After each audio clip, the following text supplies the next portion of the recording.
Meus amados, eu sou apaixonado pela Bíblia, pela Palavra de Deus. E na vida como um todo, no entretenimento, em tudo que eu faço, tem uma coisa que sempre me deixa me dá muita repulsa, são os clichês, as modinhas, as coisas que está todo mundo fazendo. E na Bíblia, na minha relação pessoal, íntima, com a Palavra de Deus, também não é diferente. Então, isso sempre me levou a ter uma predileção, a ter uma paixão especial, a ter um carinho especial pelas pessoas meio que anônimas da Bíblia. Há algum tempo atrás eu trouxe uma palavra aqui sobre Jefté, e alguns chegaram para mim e falaram: puxa, eu nunca tinha ouvido uma palavra sobre Jefté. Lá no nosso grupo de comunhão, estou sempre compartilhando alguma coisa nessa linha. Um dia falei sobre Micaías, outro dia preguei aqui sobre Dorcas. Algumas pessoas que a gente esquece, gente que não é comum você ver você vê mulher grávida pensando em colocar o nome no filho, gente que às vezes a gente esquece que está na Bíblia. Eu nunca conheci uma grávida que diz: minha filha vai ser Dorcas. Nunca vi isso. Nunca vi: Micaías está vindo, hashtag newborn, um negócio assim. Nunca vi. Jefté eu já conheci até 2, mas é raro. A gente está mais focado naqueles poderosos. Davi tem uma fila, né? Mas, por exemplo, a primeira vez na Bíblia que você vai ver uma pessoa cheia do Espírito Santo, ou que a Bíblia faz menção, e fulano de tal foi cheio do Espírito Santo, isso não foi sobre Noé, não foi sobre Abraão, Jacó, Isaac, nenhum deles. Foi um desses underground. Está lá em Êxodo, capítulo 30 ou 31, agora não lembro, mas acho que é o 30. Foi um homem chamado Bezalel.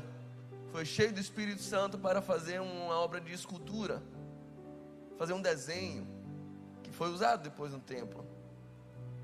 É a primeira menção na Bíblia de alguém cheio do Espírito de Deus, em que o Espírito de Deus entra na pessoa para ele fazer isso.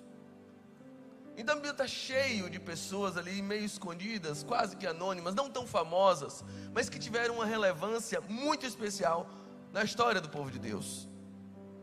E que até hoje colhemos os frutos por causa da sua obra, por causa da sua devoção, por causa da entrega deles. E eu queria falar hoje de algumas garotas que é bem possível que você ainda não tenha ouvido falar. E é bom a gente compartilhar alguma coisa sobre elas de vez em quando e ver como a história delas é poderosa e inspirativa para a vida da gente. Por favor, abra sua Bíblia em Números capítulo 27.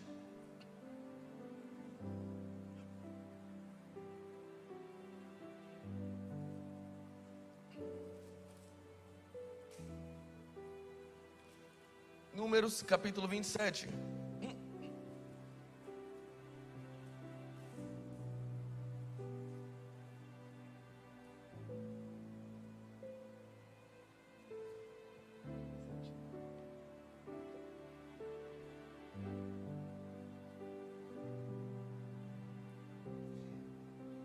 Diz assim, Números capítulo 27. E chegaram as filhas de Zelofeade. É sobre elas que a gente vai falar hoje. Sobre as filhas de Zelofeade. Filho de Éfer, filho de Gileade, filho de Maqui, filho de Manassés, entre as famílias de Manassés, filho de José. E estes são os nomes das suas filhas: Macla, Noa, Ogla, Milca e Tirza. Talvez algum desses sirva para sua filha, quando você tiver. Eu gosto mais de Tirza, mas enfim. E puseram-se diante de Moisés e diante de Eleazar, o sacerdote, e diante dos príncipes de toda a congregação, à porta da tenda da congregação, dizendo: nosso pai morreu no deserto e não estava entre a congregação dos que congregaram contra o Senhor na congregação de Corá, mas morreu no seu próprio pecado e não teve filhos. Por que se tiraria o nome do nosso pai do meio da sua família, porquanto não teve filhos? Dá-nos possessão entre os irmãos de nosso pai. E Moisés levou a sua causa perante o Senhor, e falou o Senhor a Moisés, dizendo: as filhas de Zelofeade falam retamente, falam o que é certo. Certamente lhes darás possessão da herança entre os irmãos de seu pai, e a herança de seu pai farás passar a elas. E falarás aos filhos de Israel, dizendo: quando alguém morrer e não tiver filhos, então fareis passar a sua herança à sua filha.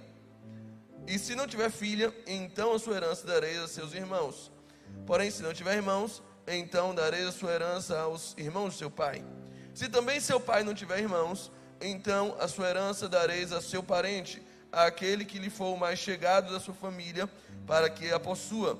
Isto aos filhos de Israel será por estatuto de direito, conforme o Senhor ordenou a Moisés.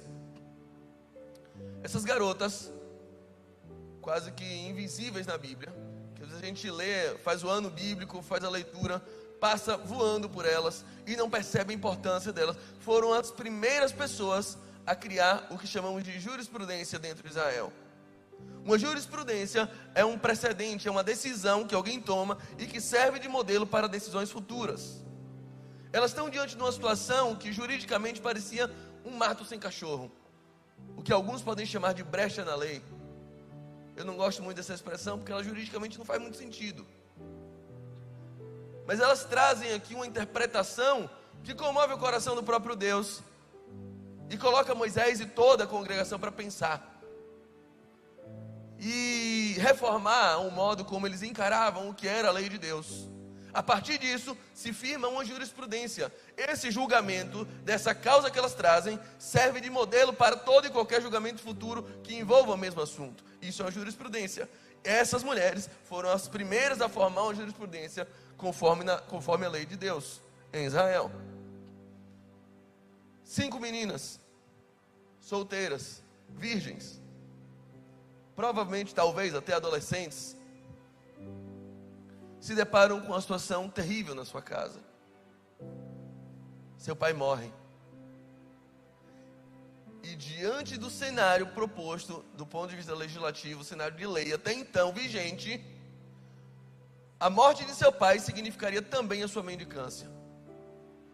Porque todos os bens do seu pai, elas não tendo nenhum irmão, e o irmão normalmente era aquele que se importava em fazer também a guarda das irmãs, assumia a frente da família e ocupava o lugar de pai.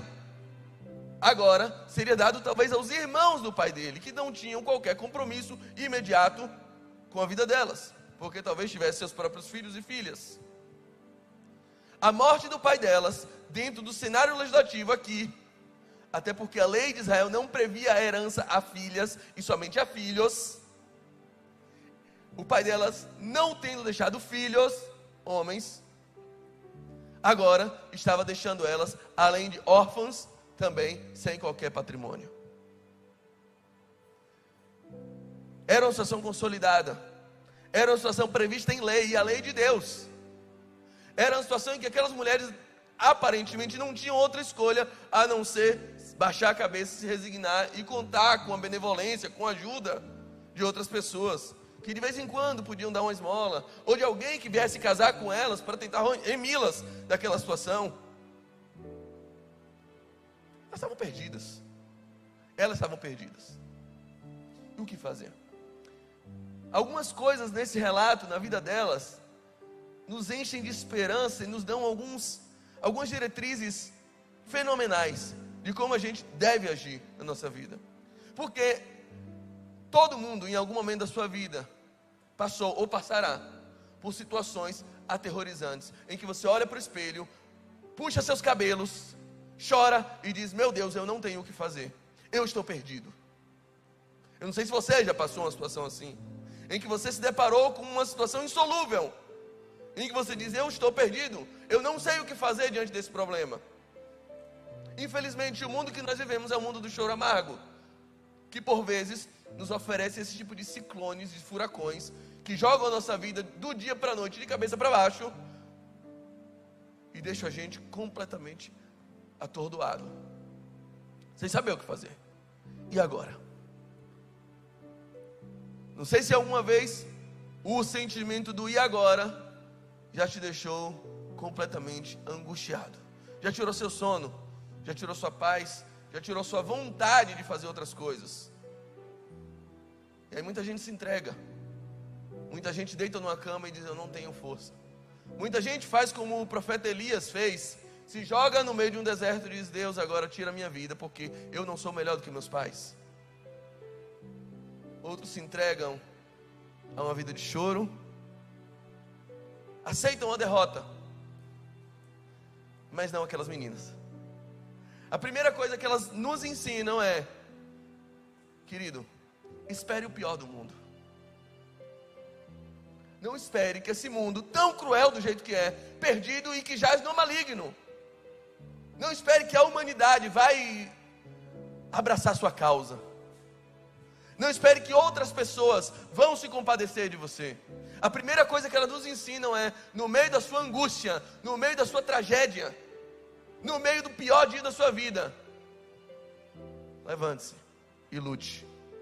Porque não há uma só pessoa que se levantou no dia da sua angústia, pedindo e clamando justiça a um Deus de misericórdia, e que não teve o abraço e o carinho e a parceria e a colaboração e a cooperação desse Deus que tudo vê e tudo sabe. Não existe uma só pessoa. Obviamente, nem sempre Deus evita os nossos piores dias. Se você ler a segunda carta aos Coríntios, logo no capítulo 1, Paulo vai falando sobre uma antítese entre tribulação e consolação. Paulo diz: muitas vezes a tribulação ela se levanta já para que eu saiba que no dia seguinte vem a consolação, e a consolação vem já para que eu saiba que no outro dia eu vou ter que consolar outra pessoa.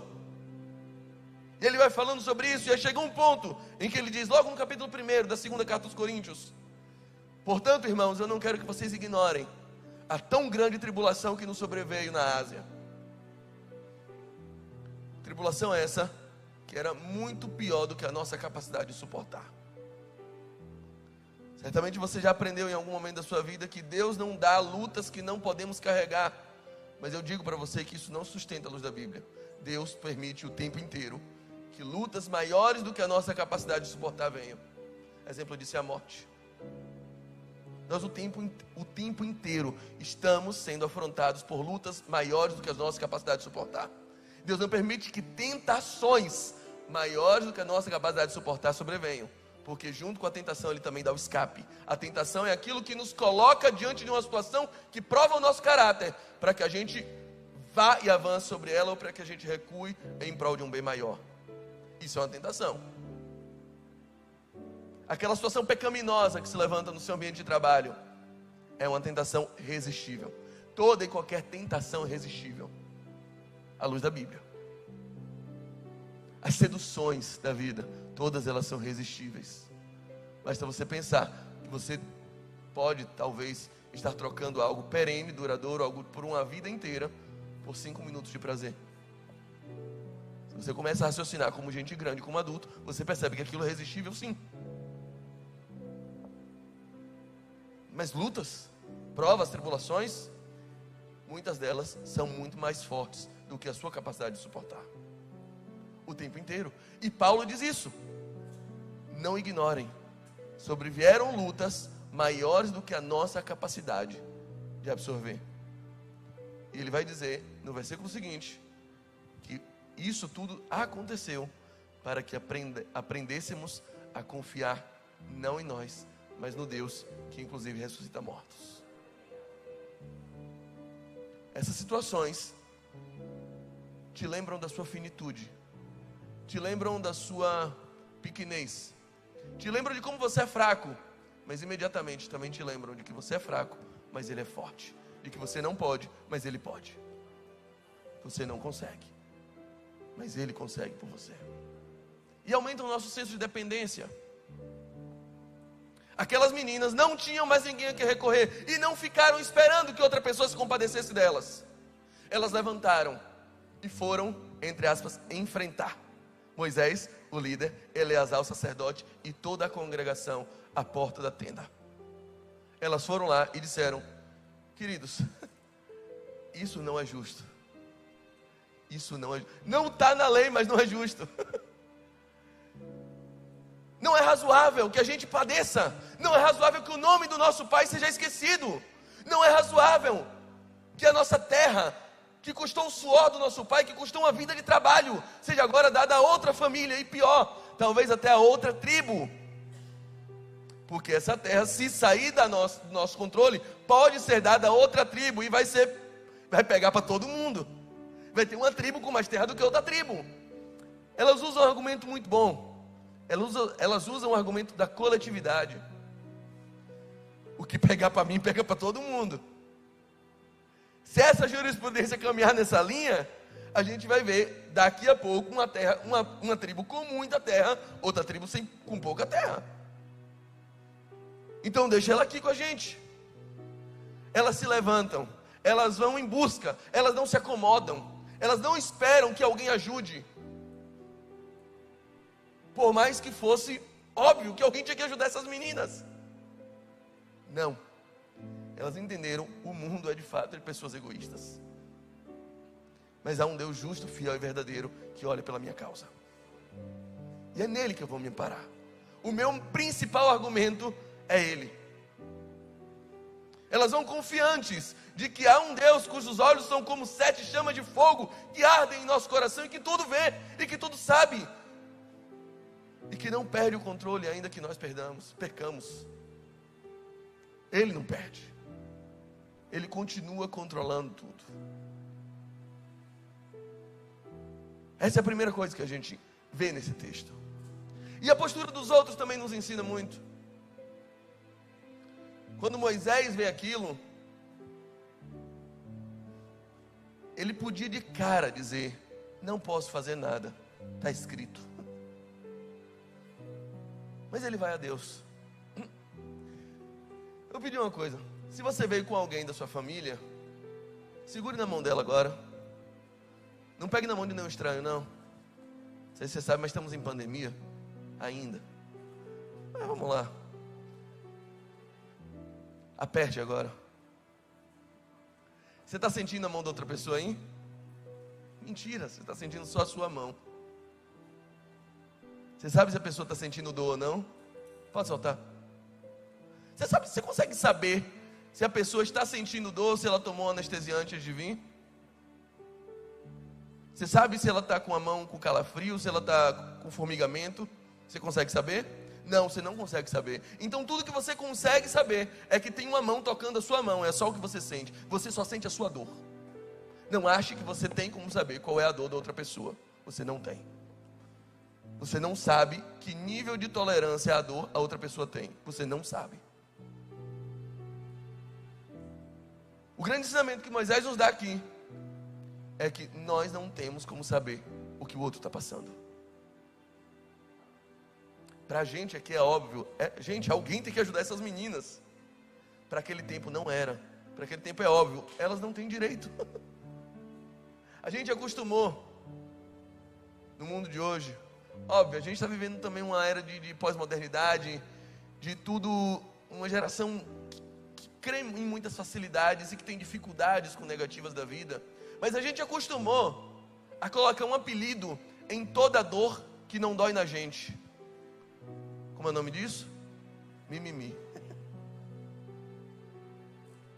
Toda dor que só dói em outra pessoa e que a gente nunca sentiu, a gente acostuma a chamar de mimimi. Coisas que você nunca imaginou sentir e você acha que pode julgar, mesmo sem nunca ter experimentado nada parecido. É mimimi, vitimismo. Como é que você vai mensurar o quanto está doendo em outra pessoa? Pessoas que se entregam em luto e não conseguem superar, talvez por uma perda de 10 anos. A gente acha fácil dizer: menina, para com isso. Vai fazer alguma coisa. Moisés não faz isso. A dor que Moisés não consegue entender, a dor que está fora do alcance de Moisés mensurar, ele vai aos pés do Senhor. Ele se vê incapaz, e se julga incapaz, e se assume incapaz de dizer se aquilo era mimimi, se aquele choro era verdadeiro ou falso. Então, antes de condenar uma pessoa por causa do choro dela, por causa da dor dela, por causa da angústia dela, da depressão, da ansiedade dela, vai aos pés do Senhor e clama a Ele para que Ele dê empatia, misericórdia ao seu coração, para que a gente aprenda a amar, e o máximo possível que a gente conseguir, se colocar no lugar do outro,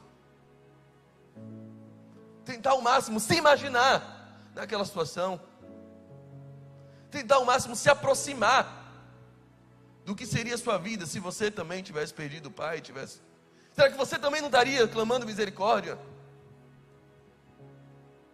Como seria sua vida se sua cor de pele fosse diferente? Se sua situação econômica fosse diferente? Se sua inclinação sexual fosse diferente? Como seria sua vida? Será que você também não estaria clamando misericórdia para alguém? Se as oportunidades se abrissem para você de forma diferentes? Será que você também não estaria com o coração amargo?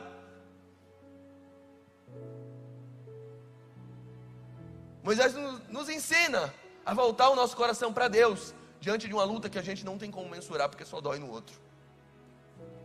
Moisés podia responder. Moisés era autorizado a responder, a julgar aquela causa. Tanto é que futuramente, uma causa bem parecida, ele julga, sem nem perguntar a Deus. Mas naquele momento, ele assume que não tem condição de fazer isso. E vai ao Senhor. Senhor, você sente o que eu não sinto. Você sabe o que eu não sei. Eu não posso dizer que eu conheço as meninas. E eu gosto de dizer isso. Hoje temos algumas pessoas que vieram aqui pela primeira vez. Tem gente aqui que eu nunca vi o rosto. Tem gente aqui que eu nunca cumprimentei, que eu não sei nem o nome. E até as que eu sei o nome, até as que eu posso dizer que eu sou amigo, que eu sou próximo. Tem muita coisa sobre você que eu não sei. Eu não sei seus sonhos, suas ansiedades, seus medos. Eu não sei aquilo que te tira o sono. Eu não sei por que você chora. Eu não sei suas crises. Eu não sei seus segredos inconfessáveis. Até porque são inconfessáveis. Eu não conheço você. Mas eu conheço Jesus. E Ele continua com o coração disposto a se derramar e derramar justiça e misericórdia para aqueles que o buscam. Salmo 27:10 diz: ainda que o meu pai e ainda que a minha mãe me abandonem, eu sei que o meu Deus me acolherá. Eu creio num Deus que acolhe, mesmo quando todo mundo despreza.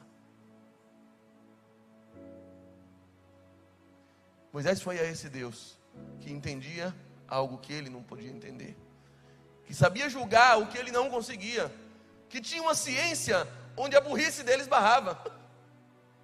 É preciso a gente saber disso.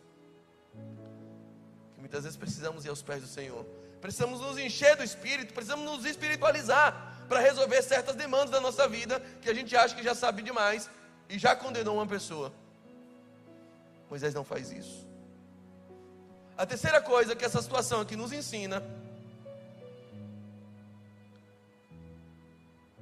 é que entender a vontade de Deus é muito mais importante do que decorar regras acerca do que Deus falou. Para muita gente o Evangelho se baseia em descobrir o que crente pode e o que crente não pode fazer. Para muita gente isso é o Evangelho, é seguir um livro de regras que, obedecendo aquelas, você deixa de ir para o inferno. Muita gente resume o Evangelho nisso. Muita gente acha que uma vida com Deus é simplesmente não fazer coisas que desagradam a Deus, porque Ele não joga um raio na tua cabeça e não abre um lago de fogo para te jogar lá dentro. Mas tem uma hora que decorar tudo não é suficiente. Eu já contei uma história, uma piada bem infeliz, mas ela é ilustrativa, então perdoem a infelicidade dessa piada. Eu vou ter que contar ela de novo, porque eu não sei explicar isso sem contar essa piada. Antes de contar, eu preciso dizer que foi meu pai que me contou, então a culpa é dele. De uma sociedade bem machista, de um pai bem machista, e queria mostrar para todos os amigos como o filho dele também era um machão, era um homem zarrão, era aquele. Só que o filho não acompanhava o mesmo grau de masculinidade do pai.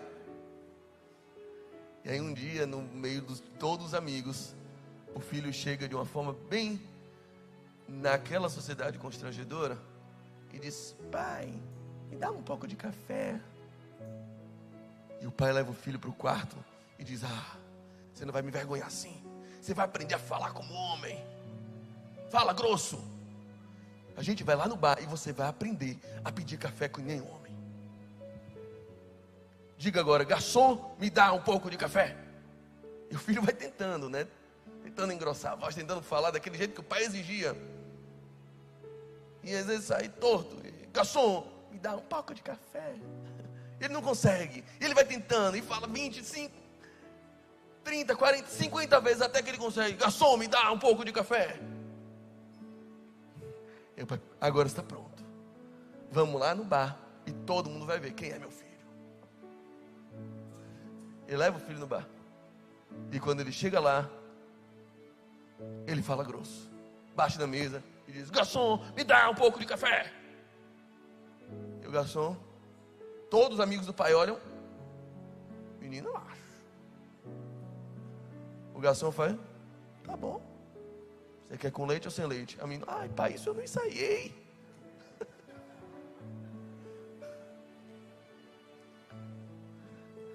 A piada é infeliz, mas é pedagógica.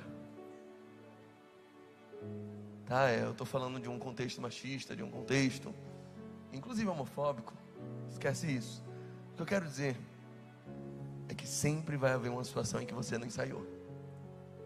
Se você acha que evangelho é decorar regras, que evangelho é perguntar se isso pode, se isso não pode, em qualquer situação da sua vida vai ter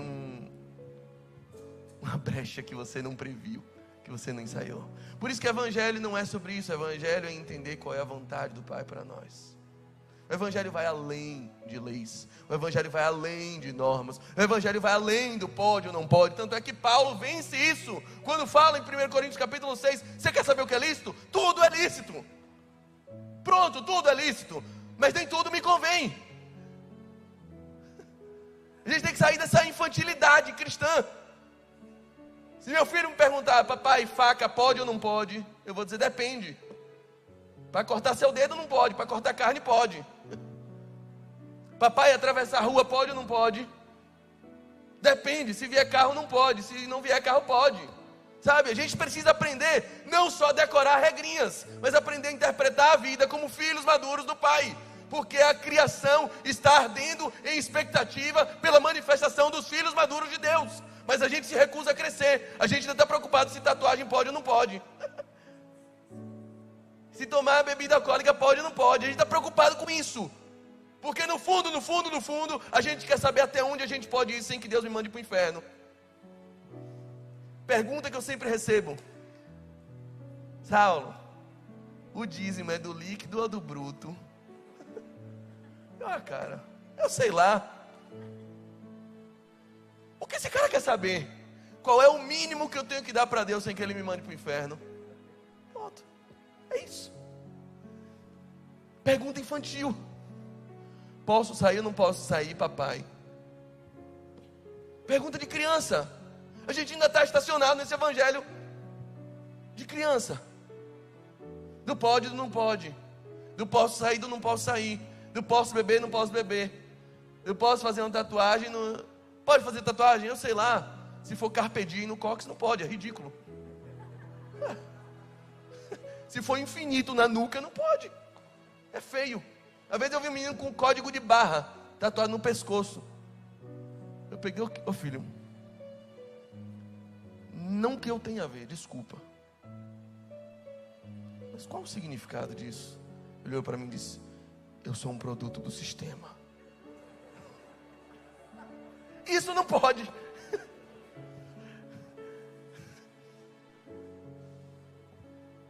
Mas lá no Egito, por exemplo, uma das principais marcas de um cristão convertido é que todo cristão tatua no seu pulso uma cruz. Isso é um símbolo de resistência em uma sociedade que persegue, mata, estupra, espanca cristãos todos os dias. Quando você se declara cristão, colocando no seu pulso e marcando na sua pele, aquilo é uma prova de que você resistiu a um sistema opressor que persegue todo aquele que se declara em amor ao seu Senhor. Essa tatuagem pode? Acho que sim. Sabe? A gente precisa parar com isso. Avançar um pouquinho na mentalidade. Porque se Moisés ficasse nisso naquele dia, uma grande injustiça seria feita. Ele condenaria talvez a prostituição, a mendicância, 5 meninas, ao contrário do que era a vontade do Pai. Porque quando ele vai ao pai e diz: pai, me ajuda a crescer, porque eu estou preso num dilema social. Eu estou achando que é só decorar as leis e pronto, mas tem uma situação aqui que eu não ensaiei, pai. Me responde. E aí Deus entra na situação, entra no evangelho, quadradinho de Moisés, e diz: evangelho é outra coisa, Moisés. Não é sobre decorar as minhas leis, mas descobrir a minha vontade. A minha vontade é: faça a justiça. O que elas estão falando é justo, sim. Se a nossa justiça não exceder a dos fariseus, a gente está igualzinho a eles. Se o nosso evangelho não for além do pode ou não pode, a gente não passa de um monte de criança brincando de igrejinha. Brincando disso. Uma amiga minha uma vez me contou uma história. Na verdade contou para Silas. Silas me repassou. E isso fez todo sentido na vida da gente. Lá da nossa antiga igreja. E ela disse que quando o marido se separou dela, ela ficou numa situação muito difícil com os 2 filhos, que ainda eram crianças. Porque todos os dias o pai ia levá-los para a escola. Mas depois que o pai saiu, ela não podia largar o trabalho. O pai saiu de casa, os filhos continuaram com ela. Ela começou a ter que mandar os filhos, ainda crianças, de ônibus para a escola. Estudavam distante, não podiam sair daquela escola, que era uma escola com ensino bom, que ela acreditava. E ela colocou diante de Deus: e não tem o que fazer, eu vou mandar eles de ônibus. 10, 11 anos. E o que ela fez? Ela fez um livro de regras para eles. Onde eles tinham que ficar, qual era a cor do ônibus que tinham que pegar, se esse ônibus não passasse, qual outro ônibus eles podiam pegar e tal, tudo direitinho. E colocando: não fale com estranhos, se tiver que pedir ajuda, só peça ao cobrador. Um livrão assim, um monte de... E todo dia os meninos saíam aquilo ali: o que eu tenho que fazer agora? Desça em tal lugar, ande até tal lugar, nunca vá sozinho, não ande por aquela rua, não ande por aquela. E nessa história o Senhor falou muito ao meu coração e ao coração de Silas na hora. De que todas as vezes que precisamos ficar apegados a um livro de regras, é porque nós decidimos andar sem nosso pai. É porque nós tivemos que andar sem nosso pai. Israel optou por isso. Israel não quis ouvir a voz de Deus. Quando Deus fala em Êxodo 19: prepara o povo, porque amanhã eu vou falar com eles, Moisés. O povo diz: não fala não. Se Deus falar com a gente vai morrer. Moisés, vai você e fala lá com Deus. Morre você. E aí o que Deus falar com você, Moisés, aí você fala com a gente. Que a gente não tem como encarar esse Deus todo poderoso, esse Deus santo. É um povo que abre mão da presença de Deus, apenas para confiar em líderes e para ficar com um livrinho de regras na mão. Deus, por misericórdia, dá a sua lei. Porque Deus não queria dar uma lei, Deus queria dar a presença. Deus queria dar consciência, Deus queria dar a natureza. Tanto é que 2 Coríntios, capítulo 3, Paulo vai dizer que agora Ele não mais dá um livrinho de regras para nós. Na nova aliança, no novo mistério, no ministério do Espírito e não da letra, Ele vai dizer: porque a letra mata, mas o Espírito vivifica. No ministério do Espírito, Ele não dá a sua lei escrita em tábuas de pedra para você decorar e aprender. Ele dá a sua lei escritas nas tábuas do coração para você internalizar e viver. Ele escreve dentro de você, não apenas agora para que você aprenda e decore, mas para que você internalize e reproduza, para que você seja alguém como Ele. É isso que Ele quer de nós. O Evangelho é sobre isso.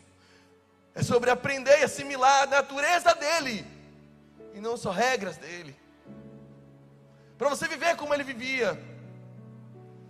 Para você poder dizer: já não vivo mais eu, mas Cristo vive em mim. Para você dizer: Cristo em nós, é a esperança da glória. Esse é o verdadeiro Evangelho. É preciso ir além de regrinhas escritas, do pode ou não pode. E a última coisa que esse texto nos explica é que um pouco depois, no capítulo 36,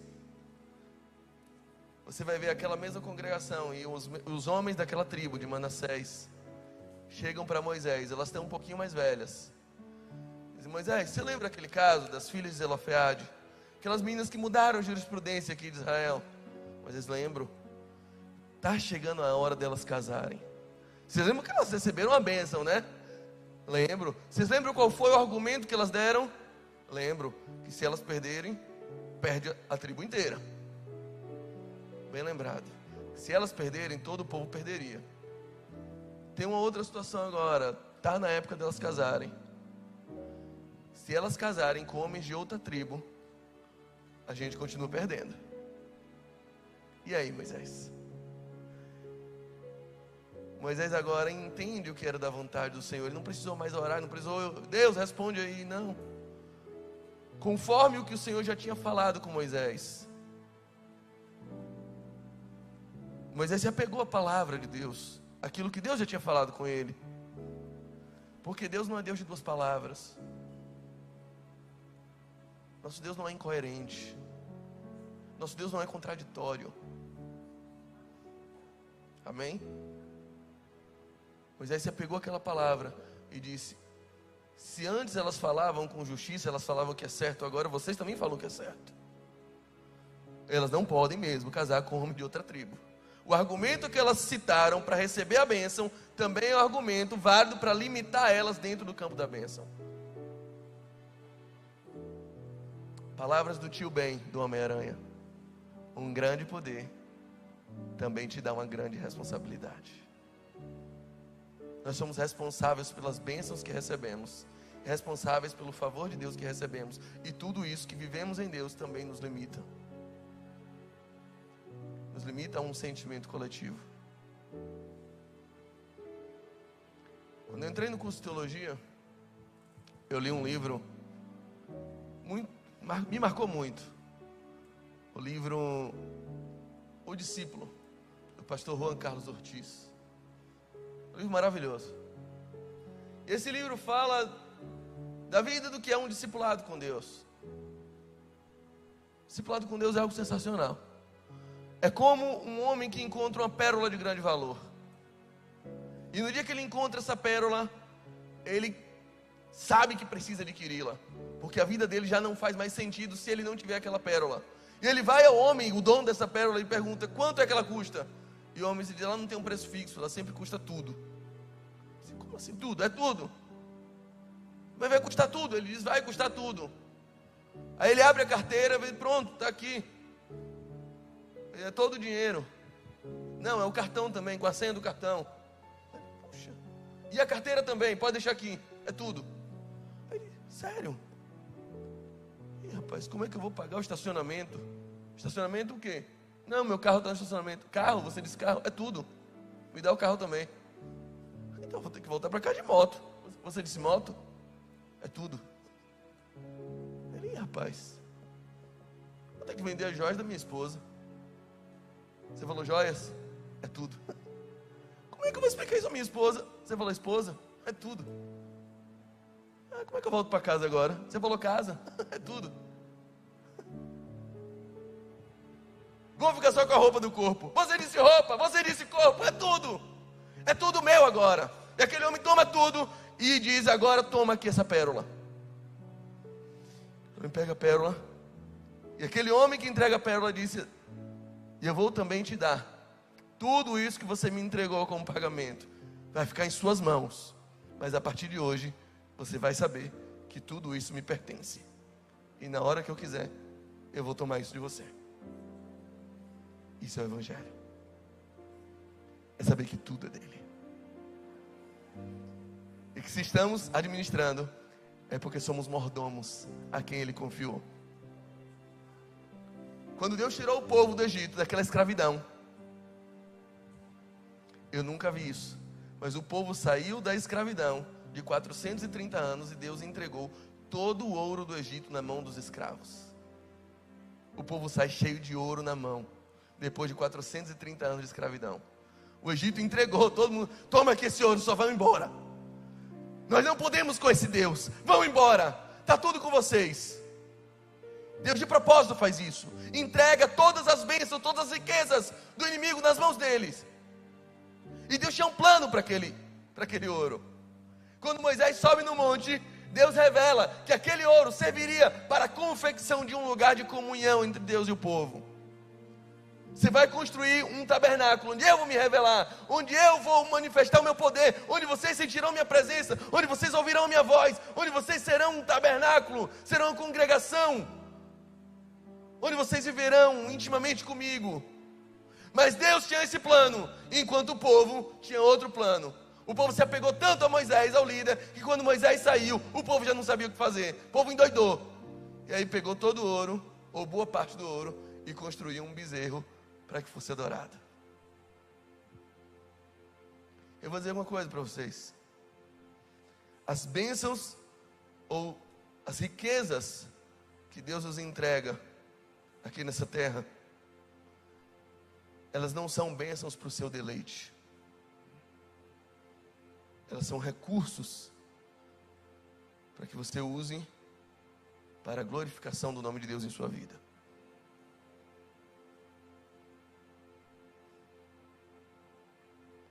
E se você não faz isso, o que era para virar um ambiente de comunhão, o que era para virar aquele lugar, aquele carro que Deus te deu, que era para virar um ambiente onde Deus se revela, onde Deus te usa, onde Deus fala com você, numa intimidade, enquanto você vai nas suas viagens, enquanto você vai no trânsito, se você não entrega isso e não consagra isso ao Senhor, acaba virando um bezerro, que lá na frente pode te desviar dele. É uma matemática simples.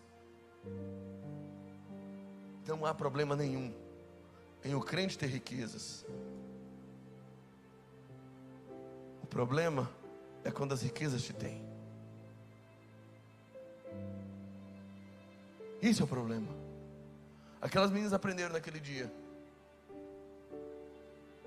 que as bênçãos que nós temos, que aquilo que Deus nos dá, nos responsabiliza em prol de um sentimento de corpo, de comunidade. Deus te deu para que você seja abençoador. A graça não é apenas um favor que Deus te dá, mas é algo que te torna favorável ao mundo. É uma matemática bíblica. A gente sabe que uma pessoa ferida fere, que um animal ferido, quando você tenta dar um remédio para ele, ele vai tentar te morder, que alguém magoado magoa. Mas a palavra nos mostra também que aquele que foi perdoado, perdoa. Aquele que foi abençoado, abençoa. Aquele que foi agraciado, agracia. Feche seus olhos, baixe sua cabeça.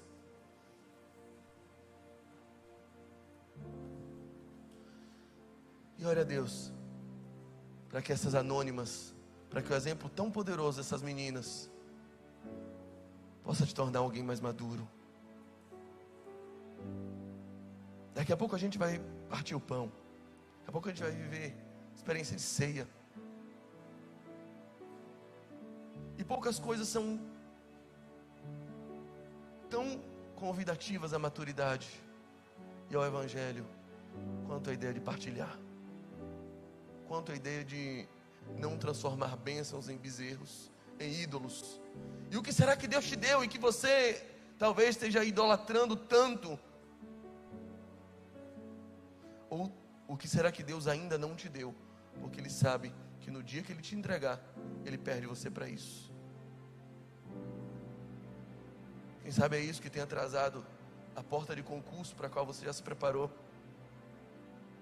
Quem sabe é isso que tem atrasado o casamento por qual você tem orado, uma carreira sólida a qual você dedicou a vida inteira e ela não deslancha. Talvez é Deus dizendo: oh meu filho, eu te amo tanto que eu não vou te perder. Deus só abençoa quem aceita ser limitado pela responsabilidade de cuidar dessa bênção em prol de uma coletividade. E saber que aquilo que Deus te deu não é só para você, é para você viver em família, que será que você, e que talvez Deus esteja te pedindo, e você está dizendo não dou? Ou que talvez você esteja pedindo a Deus, e Deus esteja dizendo, eu aqui não te dou. Porque você não está pronto, porque você é uma criança. Das principais dificuldades de uma criança é compartilhar um brinquedo. Das primeiras coisas que toda criança aprende a falar é meu, é minha. É defender o que é seu. E talvez Deus hoje esteja te convidando a uma experiência semelhante ao partir do pão. O partir do pão é didático, é pedagógico. A ceia é pedagógica. Por isso que Paulo fala, quando vocês forem cear, esperem uns pelos outros, não se apressem, não coma a sua própria ceia. Se alguém tem fome, coma em casa. E que bom seria se todos os nossos cultos fossem assim, com pessoas que não vêm para a igreja buscar uma bênção, porque já comeram em casa. Com todas as pessoas que vêm aqui, não fruto de uma carência, para avaliar se o pastor presta ou se o pastor não presta, se a mensagem é boa ou se a mensagem é ruim. E a depender do que o pastor prega, ela fica ou vai embora. Seria bom uma igreja madura o suficiente para chegar aqui já completa, já íntegra, já plena, já completamente satisfeita em Deus, porque comeram em casa, porque tem uma vida de busca, porque tem uma vida de consagração ao Senhor na sua casa. E a congregação, e a comunhão, e a comunidade é apenas uma oportunidade de compartilhar aquilo que já comeram em casa. Esse culto seria muito mais frutífero se a gente não viesse aqui só para receber, se a gente viesse aqui para entregar, para compartilhar o que já recebeu de Deus. Todos os casamentos seriam uma bênção se você não casasse para ser feliz, se você casasse porque já está feliz em Deus e quer fazer alguém tão feliz quanto Ele te fez. A bênção que você recebe te responsabiliza. Um grande poder traz uma grande responsabilidade. A terra que você recebeu, saiba, amanhã Deus vai dizer, ela é para o povo, não esqueça disso. Ela é para que você se torne cada vez mais o espelho da minha glória, no meio de um povo, no meio de uma família. Não se acende uma candeia para colocar ela debaixo da cama. A candeia se acende para colocar ela no velador e iluminar toda uma casa, toda uma cidade. E quando a gente acende uma candeia, ninguém olha para a candeia. Quando acende uma luz, ninguém fica olhando para a luz. Quando se acende a luz, é para poder parar de tropeçar em meio às trevas. É para que as outras pessoas comecem a, não olhando para a luz, olhando para o ambiente, começar a discernir o que antes não discernia quando estava em trevas. Deus te acendeu como luz, não para te colocar em evidência, mas para que você evidencie as trevas que estavam na vida dos outros que estão em volta de você. Você é luz no seu trabalho, você é luz na sua família, para que as pessoas lá parem de tropeçar, parem da canelada dos móveis, parem de cair, parem de se machucar. Não para que você fique em evidência, não para que você seja o mais visto, não, é para que elas possam ver o que antes não viam, é para que elas possam enxergar o que antes não enxergavam, é para que elas possam palpar e tatear o que antes não conseguiam tanger. A luz ilumina os ambientes, e Deus te colocou para iluminar a vida de outros. Deus te deu para que você possa ser abençoador. Isso é ser maduro.